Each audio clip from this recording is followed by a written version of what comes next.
کوئی خالی نہیں گیا، اس لیے ذوق شوق اور محبت کے ساتھ اپنے موجود ہونے کا ثبوت دیجئے۔ نعرہ تکبیر، نعرہ رسالت، نعرہ حیدری، اللہ محمد چار یار حاجی خواجہ کتب فرید جناب حضرت علامہ مولانا محمد عمر حیات الحسینی صاحب تشریف لائیں اور اپنے مواعظ حسنہ سے مستفید فرمائیں۔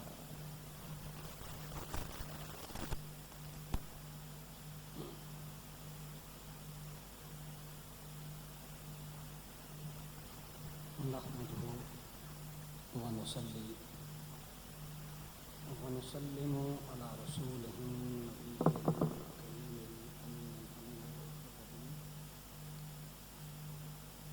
أما بعد فأعوذ بالله من الشيطان الرجيم بسم الله الرحمن الرحيم اهدنا الصراط المستقيم أما بعد يا أيها الذين آمنوا اتقوا الله وكونوا مع الصادقين أما بعد واصبر نفسك مع الذين أما بعد فاسألوا أهل الذكر إن كنتم لا تعلمون أما بعد قال النبي صلى الله عليه وآله وسلم المرء مع من أحبه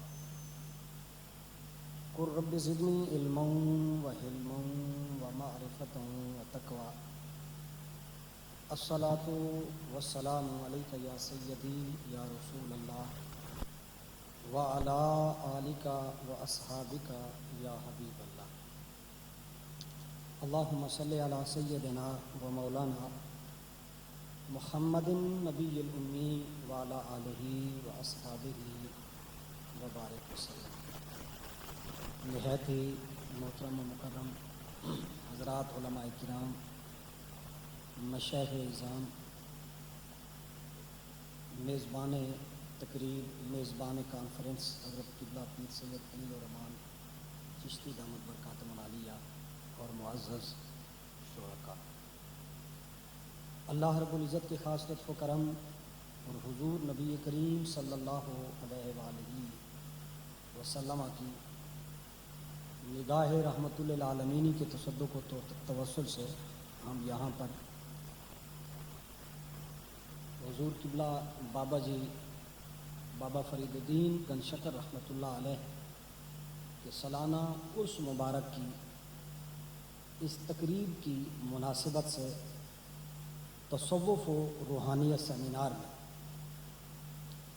اپنے قلب و باطن کی تنویر کے لیے، روشنی کے لیے، علم و فکر کو، ظاہر و باطن کو طیب و طاہر کرنے کے لیے، جلا بخشنے کے لیے یہاں جمع ہیں۔ پروردگار عالم آپ کی میری اس حاضری کو رب کائنات بوسیلہ اولیاء اسے قبول فرمائے۔ آپ کے سامنے نسبت صحبت صالح، اس کی اہمیت،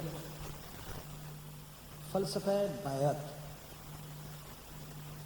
اور طریقت و معرفت و حقیقت کی ضرورت و اہمیت عصر حاضر میں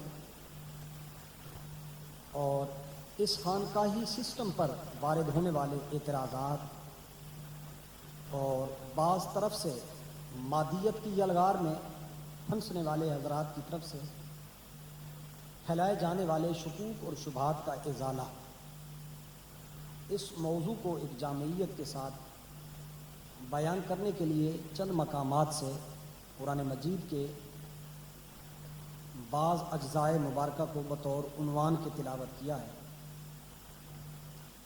سورہ فاتحہ جو مغز قرآن، کنز قرآن، خلاصہ قرآن، دیباچہ قرآن اور قرآن مجید کی جملہ تعلیمات کا حاصل ہے، اس میں سے چند الفاظ بطور عنوان کی تلاوت کی۔ اہدنا الصراط المستقیم۔ میرے استادی المکرم شیخ الاسلام علامہ پروفیسر ڈاکٹر محمد طاہر القادری دامت برکاتہ العالیہ سورہ فاتحہ اور تعمیر شخصیت کے عنوان پر ان کی ایک مایہ ناز علمی، فکری، تحقیقی، وجدانی و عرفانی نکات و اسرار و رموز پر ان کی مشتمل ایک کتاب ہے، جو اس موضوع پر حاصل ہے اس کے بعض نکات آپ احباب کی خدمت میں عرض کرنا چاہ رہا ہوں کہ سورہ فاتحہ جو فرض نماز میں، نفل و سنت، سفر حضر کی ہر نماز میں، مسافر ہو، صحت مند ہو، بیمار ہو، معذور ہو، کسی بھی حالت میں ہو، وہ سورہ فاتحہ کی تلاوت جو ہے اسلامی شریعت میں وہ لازمی ہے، ضروری ہے کہ اس کے بغیر نماز مکمل نہیں ہوتی۔ اگر عمدن جان بوجھ کر چھوڑتا ہے تو نماز واجب الاعادہ ہے، اگر سہون سورہ فاتحہ کی تلاوت ترک ہو جاتی ہے تو اس کے لیے سجدہ سہو، یعنی اس کی لا صلاۃ بفاتحۃ الکتاب، کہ اس کی نماز جو ہے وہ فاتحہ کی تلاوت کے بغیر نہیں ہوتی۔ سوال یہ پیدا ہوتا ہے کہ اس کی وجہ اور اس کا سبب کیا ہے، اس کی لوجک کیا ہے، اس کی حکمت اور اس کی مصلحت کیا ہے، کہ کیا وجہ ہے کہ قرآن مجید کے باقی مقامات میں سے جہاں سے بھی چاہیں کہ آپ سلیکٹ کر سکتے ہیں، منتخب کر سکتے ہیں۔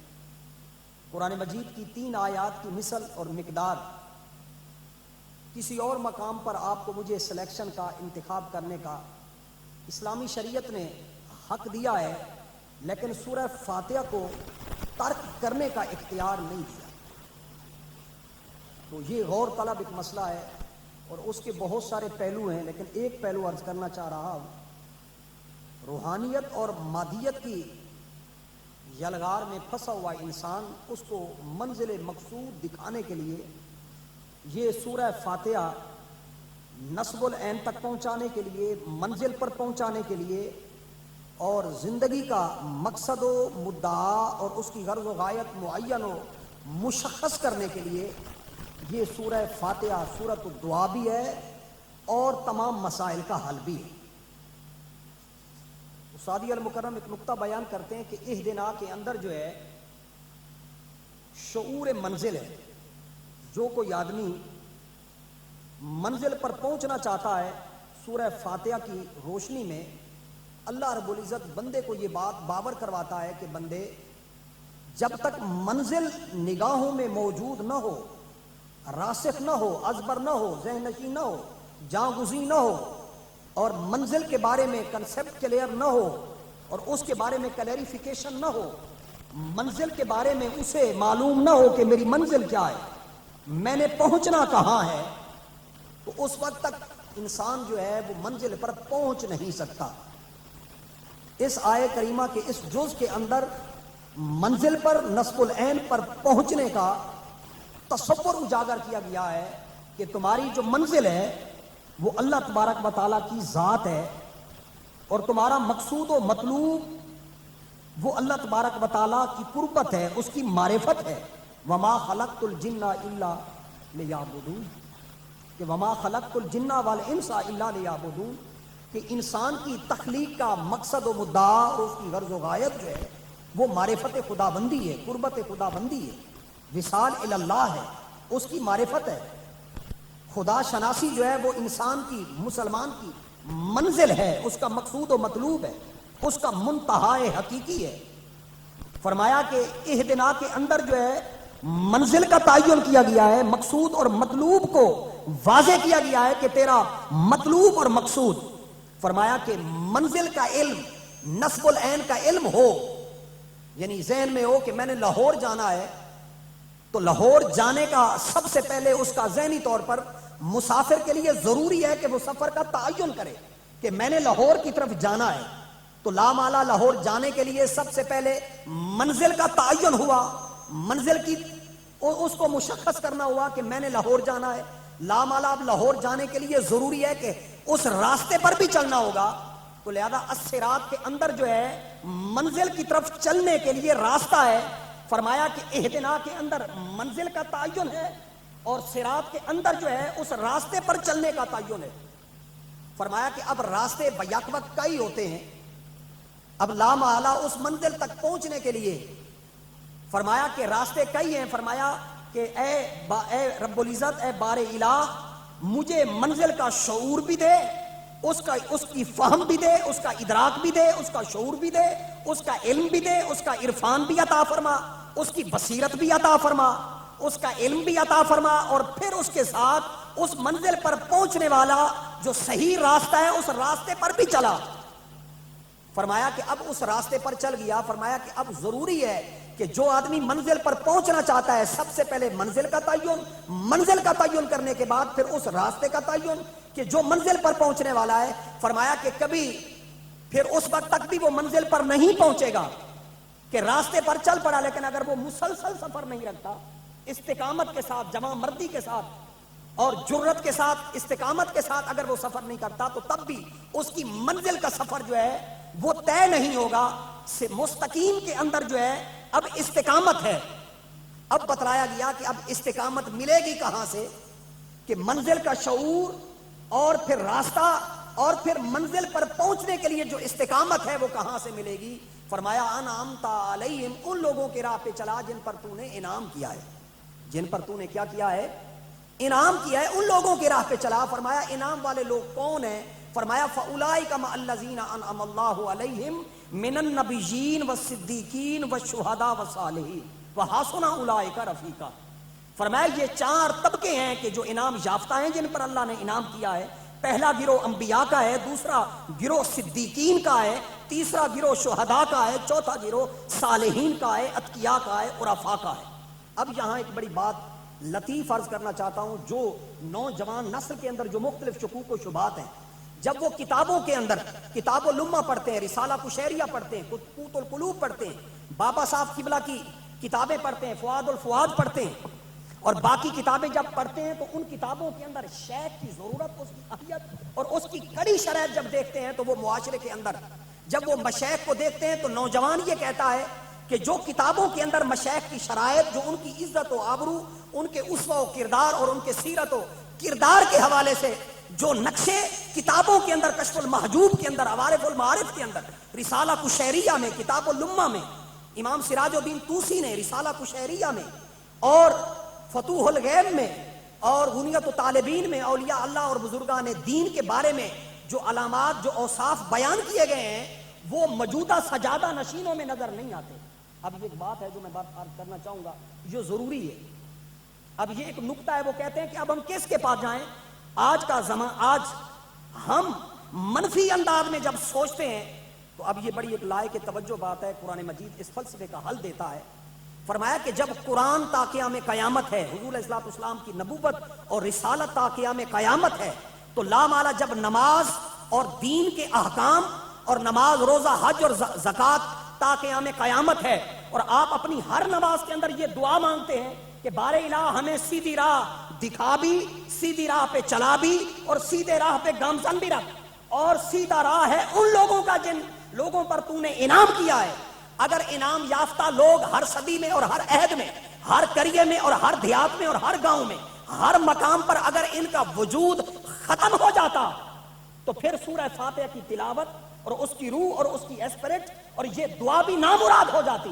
تو اس کا مطلب یہ ہے کہ انعمت علیہم کہ یعنی سیدھے راہ کا تعین، نصب العین کا علم اور اس راستے پر چلنے والا راستہ اور پھر استقامت، یہ تینوں چیزیں جو اللہ رب العزت نے اولیاء اللہ کے ساتھ، صدیقین و شہداء و صالحین کے ساتھ اللہ نے وابستہ کر ڈالی ہیں، اگر ہر صدی میں اور ہر عہد میں اور ہر قرن کے اندر اگر ان کا وجود باقی نہ ہوتا تو کبھی بھی اللہ رب العزت آپ سے مجھ سے تکلیف مالا یطاق کہ اگر فی زمانہ اولیاء اللہ نہ ہوتے۔ میری بات آپ کو سمجھ آ رہی ہے؟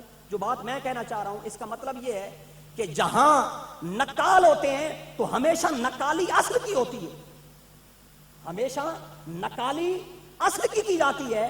اگر کوئی نقال ہے تو اس کا مطلب یہ ہے کہ کوئی نہ کوئی اصل موجود ہے، تو لہذا اصل اور نقل میں پہچان کرنا وہ آپ کی میری ذمہ داری ہے، آپ کی میری ذمہ داری ہے۔ اللہ تعالیٰ کی طرف سے وہ افراد موجود ہیں ہر مقام پر۔ لامالا یہاں ایک بات حضور قبلہ خواجہ خواجگان محبوب المشائخ حضور خواجہ نظام الدین محبوب الہی رحمہ اللہ کی ایک ملفوظ سے اور ان کے ایک نورانی کلمہ مبارکہ سے استفادہ کروں گا اور بات کو واضح کروں گا. آپ سے کسی شخص نے سوال کیا کہ حضرت جب میں نماز پڑھنے لگتا ہوں تو نماز پڑھتے ہوئے مجھے طرح طرح کے وساوس مجھے دامنگیر ہو جاتے ہیں, مجھے گھیر لیتے ہیں, اور میں نماز پڑھتے ہوئے مجھے خیال آتا ہے کہ میں بڑا نمازی ہوں, بڑا پرہیزگار ہوں, لوگ مجھے نمازی کہیں گے. فرمایا کہ میرا پھر جی چاہتا ہے کہ میں نماز کو پھر ترک کر دوں. حضور خواجہ نظام الدین محبوب الہی رحمہ اللہ, جو سلسلہ عالیہ چشتیہ کی ایک عظیم روایت ہے, تجدید و احیاء دین کا ایک بہت بڑا سپوت, ایک بہت بڑا کارنامہ انجام دینے والا ایک کردار ہے حضور خواجہ محبوب الہی رحمہ اللہ کا, جو حضور بابا فرید علیہ رحمہ کے دروازے سے جو مستنیر ہوئے, جنہیں نور باطن ملا. فرماتے ہیں کہ یہ بتاؤ کہ جب تم کھانا کھانے لگتے ہو تو دسترخوان پر کھانا کھاتے ہوئے کیا مکھیاں بھن بھناتی ہوئی آتی ہیں یا نہیں آتی؟ فرمایا کہ کھانا کھاتے ہوئے مکھیاں بھن بھناتی ہوئی آتی ہیں, لیکن کیا مکھیوں کے آنے پر کبھی تو نے کھانا چھوڑا؟ گلاس پر, دسترخوان پر, تیری چنگیر پر, تیری روٹی پر, تیرے جام پر جب مکھیاں آ کر بیٹھی تھی تو کیا مکھیوں کے بیٹھنے پر کیا تو نے پانی پینا چھوڑا؟ کیا تو نے کھانا ترک کیا؟ تو فرمایا اسی طرح کہ جس طرح انسان مکھیوں کو اڑا کر کھانا کھاتا ہے, کھانا نہیں چھوڑتا, فرمایا اسی طرح اگر تصوف کی دنیا کے اندر, معرفت کی دنیا کے اندر, حقیقت کی دنیا میں اگر کوئی نکال لوگ آ جائیں تو نکال لوگوں کی وجہ سے اصل کا انکار نہیں کرتے. بزرگان دین کے دامن کو اور ان کی نسبت اور ان کے تقدس کو, انہیں ان کے ہاتھوں پر بیعت دینے کی حقیقت کو کبھی ترک نہیں کرتے. اگر مسجد میں کتا آ جائے تو کتے کے آنے کی وجہ سے مسجد میں جانا نہیں چھوڑتے. اگر مسجد سے اگر کوئی آدمی اگر جوتے چوری ہونے کے خدشے کے باعث کے فلاں مسجد میں گیا اور جوتے چور نے میرا جوتا چرا لیا, تو لہذا چور کی وجہ سے مسجد میں جانا, اس کو چھوڑ دینا, یہ عقل مندی کی بات, یہ زیرکی کی بات, دنائی کی بات نہیں. یہ بات لائق توجہ ہے. اگر تصوف کی دنیا میں, معرفت کی دنیا میں, حقیقت کی دنیا میں اگر غلط لوگ آ گئے تو غلط لوگوں سے ہٹ کر صحیح لوگوں کا انتخاب کرنا. لامعالا گھی کے اندر بھی ملاوٹ ہو رہی ہے, چینی کے اندر بھی ملاوٹ ہو رہی ہے, ہر چیز کے اندر ملاوٹ آ گئی ہے. تو لامعالا جب بہت ساری اشیاء کے اندر ملاوٹ ہو رہی ہے اور بہت ساری چیزوں کے اندر ملاوٹ کے باوجود نہ آپ گھی کو چھوڑتے ہیں, ملاوٹ ڈاکٹروں میں بھی ہو رہی ہے, صنعتکاروں میں بھی ہو رہی ہے, سیاستدانوں میں بھی ہو رہی ہے. معاشرے کے ہر فرد سے میرا ایک سوال ہے کہ کیا صنعتکاروں کی کرپشن کی بنیاد پر, کیا کاروباری تاجر کی کرپشن, اس کی بددیانتی کی بنیاد پر, ڈاکٹر کی بے رحمی کی بنیاد پر کبھی کسی نے میڈیکل جانا چھوڑا, کسی نے ڈرپ چھوڑی, کسی نے انجیکشن لگوانا چھوڑا؟ لامعالا آپ ان میں سے کسی نہ کسی کا تو انتخاب کرتے ہیں. تو لامعالا جب مشائخ میں, خانقاہوں میں اگر غلط لوگ آ گئے ہیں تو ان غلط لوگوں کی بنیاد پر ہم اصل کو نہیں چھوڑیں گے. اگر اصل کو چھوڑیں گے تو اس کا مطلب یہ ہے کہ ہم ایک بہت بڑے نظام کو چھوڑ رہے ہیں. تصوف وہ دین کا متوازی نظام نہیں ہے. روحانیت, تصوف, طریقت, معرفت وہ شریعت سے الگ کوئی چیز نہیں. قرآن اور سنت کی اتباع کا نام ہی تصوف ہے. قلب و باطن کے اندر اپنے آپ کو اللہ تعالیٰ کی رضا کا بندہ بنا کے رکھنا ہی کہ تصوف ہے. تصوف کوئی الگ چیز نہیں ہے. جو بات میں عرض کرنا چاہ رہا تھا, اور یہی وجہ ہے کہ مستشرق پروفیسر ایچ.آر. گب وہ ایک مقام پر بیان کرتا ہے کہ میں نے اسلام کا مطالعہ کیا کہ کیا وجہ ہے کہ اسلام پر اور مسلمانوں کی سیاست پر, صنعت پر, تجارت پر, تہذیب پر, تمدن پر, معاشرت پر, ثقافت پر, کلچر پر, اس کی تہذیب پر, اس کے اقتصادی و مالی نظام پر میں نے دیکھا کہ صدیوں کے اندر گرد و غبار آتا رہا. مختلف ہلاکو خان, چنگیز خان جیسے لوگ وہ مسلمانوں کی تہذیب کو سکیڑتے رہے, مسلمانوں کے تمدن کو, معاشرت کو اسلام کے چلتے ہوئے دریا کے اندر گرد و غبار ڈالتے رہے, اسلام سے وضو بھی کرتے رہے اور اسلام کے چشمہ صافی کو گرد و آلود, غبار آلود بھی کرتے رہے. لیکن میں نے سوچا کہ وجہ کیا ہے, اس کا سبب کیا ہے, اس کی لاجک کیا ہے, اس کی حکمت کیا ہے, کہ کیا وجہ ہے کہ مسلمان پھر بھی وہ رسول اللہ کی نبوت پر, نبی علیہ الصلوۃ والسلام کی ختم نبوت پر, اسلام کے اوپر وہ اس کی مسجدیں کیوں آباد ہیں, اس کے مدرسے کیوں آباد ہیں. میں نے دیکھا کہ بڑے بڑے ظالم سفاک قسم کے لوگ اسلام کو لوٹنے کی ہر صدی میں, ہر زمانے میں, ہر مقام پر لوٹنے کی کوشش کرتے رہے, لیکن پھر بھی اسلام 1400 سال سے اتنی امتحانات کے بعد, اتنی مشکلات کے بعد, اتنے مصائب کے بعد, اتنے آلام کے بعد اور چکی کے کھردرے پاتوں میں اہل حق کو پیسنے کے باوجود پھر بھی یہ آج مسلمان پھر بھی کلمہ گو، کلمہ لا الہ الا اللہ محمد الرسول اللہ کیوں پڑھتے ہیں؟ خلیق نظامی نے یہ اقتباس پروفیسر H.A.R. گب کا یہ اقتباس کوٹ کیا ہے. خلیق نظامی نے کہا کہ یہ بات تاریخ مشائخ چشت میں کہ یہ بات واضح ہے کہ میں نے دیکھا کہ سیاسی طور پر اسلام کا غلبہ وہ تو مغلوب ہوتا رہا، لیکن یہ صوفی تھے جو پاک پتن میں بیٹھے تھے، اور پاک پتن سے جنہوں نے اپنا علم کا چراغ روشن کیا تھا. کوئی بیٹھا تھا مہار شریف کے اندر، کوئی بیٹھا تھا گولڑے شریف کے اندر، کوئی بیٹھا تھا سیال شریف کے اندر، کوئی بیٹھا تھا شاہ سلیمان توسوی، کوئی مرولا کی سرزمین پر بیٹھا تھا، کوئی مکھڈ کی سرزمین پر بیٹھا تھا، کوئی جنگ و سیال کی سرزمین پر بیٹھا تھا. فرمایا یہی حضرات تھے جو اسلامی تہذیب کو سہارا دیتے رہے، جو اسلامی تہذیب کو بچاتے رہے، مسلمانوں کا انفرادی ایمان بچا کر، جو اتنے بڑے طوفانوں کے اندر مسلمانوں کو ہلاکو اور چنگیز خان ظالم حکمرانوں کہ عدلیہ مخالف، مقننہ مخالف، انتظامیہ مخالف، افسران مخالف، ہر طرف سے کرپشن بدتی آنتی تھی. فرمایا میں نے غور کیا کہ کس نے؟ فرمایا کہ دو باتیں مجھے، فرمایا کہ یہ جو دور دراز دیہاتوں میں، فرمایا کہ جو صفوں کے اوپر بیٹھ کر گٹھلی کے دانوں پر درود شریف پڑھتے تھے، اور وہاں الف با تا سا یہ جو مدارس تھے کہ جہاں قرآن مجید پڑھایا جاتا تھا، فرمایا کہ میرا ایمان، میرا وجدان، میری ریسرچ و تحقیق، وہ مغرب کا انگریز کا مستشرق وہ کہتا ہے کہ اسلامی تہذیب کیوں باقی ہے؟ فرمایا اس لیے باقی ہے، وہ کسی حویلی کی محتاج نہیں، وہ انہی صوفیاء کے ذریعے سے باقی ہے کہ جو پاک پتن میں بیٹھ کر، جو دلی کی سرزمین پر بیٹھ کر، جو اجمیر کی سرزمین پر بیٹھ کر، کہ جو چراغ رسول اللہ کی محبت کا اور صاحب قرآن کی محبت کا اور قرآن کی معرفت کا جو سبق لوگوں کو دیتے رہے. یہ صوفیاء کیا تھے؟ ان کا کارنامہ کیا تھا؟ یہ قال اللہ کہتے تھے اور قال الرسول کہتے تھے. ان کے ایک ہاتھ میں قرآن تھا، دوسرے ہاتھ میں رسول اللہ صلی اللہ علیہ وآلہ وسلم کی سنت تھی. میں اپنے آخری طرف آنا چاہوں گا. سلسلہ عالیہ چشتیہ کی خدمات اور سلسلہ عالیہ چشتیہ کی جو روایت ہے تصوف کی دنیا میں، سب سے پہلا اصول فرمایا کہ وہ تخلیہ ہے. فرمایا کہ دلوں کو گناہوں سے پاک کرنا ہے. فرمایا اس کا دوسرا اصول کیا ہے؟ فرمایا تحلیہ ہے. فرمایا کہ خصائل حمیدہ، اخلاق حسنہ سے، سیرت طیبہ سے اپنے آپ کو آراستہ کرنا. فرمایا کہ سلسلہ عالیہ چشتیہ کے جو مشائخ ہیں ان کے مدرسے کا نام کیا تھا؟ فرمایا وہ تقویٰ کا مرکز تھا. یہ خانقاہیں، یہ رشد و ہدایت کے مراکز تھے، یہ علم و عرفان کے مرکز تھے، یہ قرآن اور سنت کے مراکز تھے. اور یہ حضرات کہ جن کے بارے میں مغرب کا مستشرق اور یہود اور نصارہ کے اعلی کار وہ بھی کہنے کو وہ کہتے ہیں کہ اسلام کی عظمت اگر باقی ہے تو انہی کے وجہ، یہی چراغ جلیں گے تو روشنی ہوگی، انہی کے دامن سے وابستگی میں روشنی ہے. اور یہی وجہ ہے کہ حضرت حضور خواجہ معین الدین چشتی اجمیری رحمہ اللہ اور حضور بابا جی کی بلا رحمت اللہ علیہ، حضور بابا فرید رحمت اللہ علیہ، حضور خواجہ محبوب الہی اور اس سلسلہ عالیہ چشتیہ کے مشائخ نے فرمایا کہ 4 چیزیں ہیں جو قابل مذمت ہیں. فرمایا یہ تصوف کا حاصل ہے.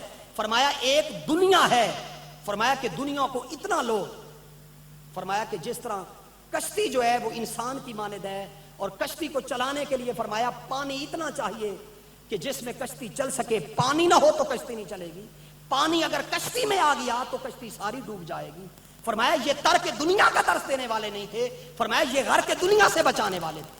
یہ صوفیاء حضور خواجہ محبوب الہی، حضور بابا فرید، حضور خواجہ معین الدین چشتی اجمیری اور ان کے دامن کرم سے وابستہ حضرات، ان کا پہلا درس فرمایا کہ دنیا کو ترک کرنا، فرمایا اور پھر مخلوق کے ساتھ خیرخواہی کرنا، شیطان کے راستے کو چھوڑنا.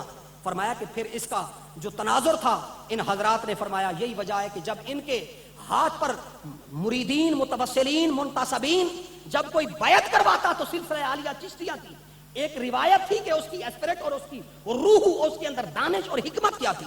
جب بھی حضور بابا صاحب کی بلا رحمت اللہ علیہ اور آپ کے دامن کرم سے وابستہ مشائخ جب کسی مرید کا اپنے ہاتھ پر ہاتھ لیتے تو سب سے پہلے ان کا سر منڈواتے تھے.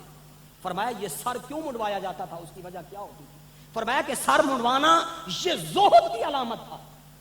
فرمایا کہ پھر اس کے بعد 4 سروں والی ٹوپی پہناتے تھے مشائخ چشت. سروں کو منڈوانے کے بعد مرید کو 4 کلاه 4 ترکی پہناتے تھے. جو 4 زاویوں والی ٹوپی ہوتی تھی، اور یہ 4 زاویوں والی مشائخ چشتیہ یہ ٹوپی کیوں پہناتے تھے؟ یہ دنیا کو بتلاتے تھے کہ سن لو کہ قرآن، سنت، اجماع اور اجتہاد. فرمایا لوگوں سن لو کہ یہ 4، فرمایا کہ یہ تصوف کا حاصل تھا، اس کے اندر ترک دنیا کا درس تھا، اس کے اندر جو تھا مخلوق کے ساتھ خیر خواہی کا درس تھا، فرمایا اس کے اندر شیطان کے چھوڑنے کا درس تھا، نفس کو چھوڑنے کا درس تھا. فرمایا کہ اتباع شریعت یہی وہ وجہ ہے کہ مشائخ نے برملا بات کی. فرمایا طریقت جو ہے وہ شریعت کے بغیر زندگی ہے. حضور خواجہ محبوب الہی رحمت اللہ علیہ نے فرمایا کہ رب سے جوڑنا تمام صوفیاء کا حاصل تھا، رب سے جوڑنا اور مخلوق سے خیر خواہی کرنا، کیونکہ الخلق و عیال اللہ، کہ مخلوق اللہ کا کنبہ ہے. بات ختم کرنا چاہ رہا ہوں. یہی وجہ ہے کہ حضور بابا جی قبلہ رحمت اللہ علیہ نے جو پہلا سبق دیا، فرمایا کہ یاد رکھ لو کہ پہلا سبق یہ ہے کہ اپنے دشمنوں کو بھی خوش کرنا چاہیے. فرمایا کہ پس یاد کر لو کہ صوفی کسے کہتے ہیں؟ فرمایا صوفی اسے کہتے ہیں کہ جو آسمان کے بادلوں کی طرح دل میں کشادگی رکھتا ہے. فرمایا جس طرح آسمان کے بادل برستے ہیں، وہ یہ نہیں دیکھتے کہ کہاں پہ برسنا ہے اور کہاں پر نہیں برسنا، یہ میرا زمین ہے یا کلراٹی زمین ہے، یہ نیکوکاروں کے سر پہ میں نے برسنا ہے یا میں نے فساق و فجار پر برسنا ہے. فرمایا کہ وہ آسمان کے بادلوں کی طرح سخی ہوتے ہیں. فرمایا وہ سورج کی کرنوں کی طرح سخی ہوتے ہیں. فرمایا کہ سورج جب طلوع ہوتا ہے تو اس کی کرن، اس کی چمک اور دمک، وہ فقط بڑے بڑے محلات پر، عمراء اور سلاطین کے میناروں پر ہی اس کی روشنی نہیں ہوتی، گندگی کے ڈھیر پر بھی اس کی روشنی آتی ہے.